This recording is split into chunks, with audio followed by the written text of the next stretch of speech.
After my first job here, I got like unemployed for like at least 9 months, and then I was very struggling looking for a job, but that's just no one replied to me and no response. So that's why I'm very devastated. So I go online to the Facebook page and just say, hey, I'm looking for jobs, but I want like looking for support and everything. And there's a lady actually replied to me and just say, hey, have you ever tried the community trust? And then just say, would you like to try? I was like, oh yeah, of course. So I just remember the name and I go reach out and then just say, hey, I'm looking for a job. Is it possible I can get some support? And that's how I get into the organization. Like my consultant is called Patty. I really want to. Everyone knows him. He's very kind to me, very patient, and then he guided me through all the process. Because I'm an immigrant, and to be honest, finding a job here, you have to kind of know the tips about how to interacting with the locals or the interview.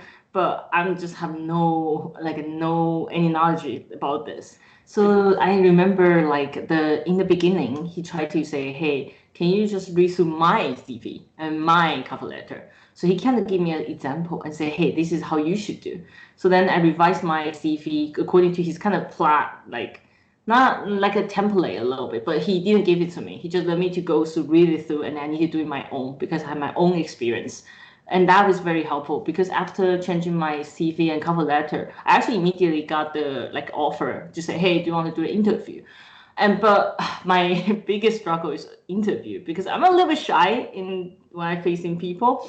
So he took a lot of time to teach me how to feel comfortable in the interview. He told me to pretend making a note, but bring your own notebook and bring a pen. So when the people asking a question, pretending you are like or listening to it, thinking about it, but he just give you some time to kind of breathe in and to answer the question. I think that's very, very helpful. Also, I remember he told me to record myself a little bit, just to say, hey, maybe you have a habit when you talk. But he's been very encouraging and motivated for me because I know finding job is such a long process. Sometimes you get rejected, you feel bored about this long process.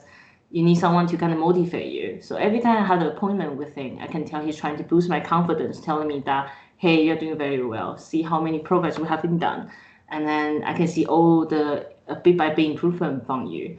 So I feel very encouraged by him, especially. Yeah. Great, because he's so experienced. And then when I talk to him, I feel so safe. Like, oh, it's okay. I can do this. That's it. But eventually, I got landing to my job right now. I have is actually working in a university because I want to work with some office-based job. So this is like kind of like my dream job because I want to work in a university and it's office-based. So it's really good. So now I work in the help desk and it's like really nice.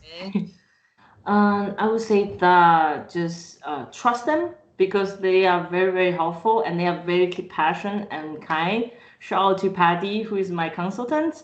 He's supporting me throughout the process. Even after the process, he say, "Hey, if this is not a dream job, that's okay. I'll be with you, and then let's see and find the dream job I want." So he's been very, very kind and helpful. And also to the people who maybe feel a little bit hopeless at this point, please don't give up because I think I feel the same thing during that time. But when you have someone with you going through the process, just really trust the professional. You'll go through this.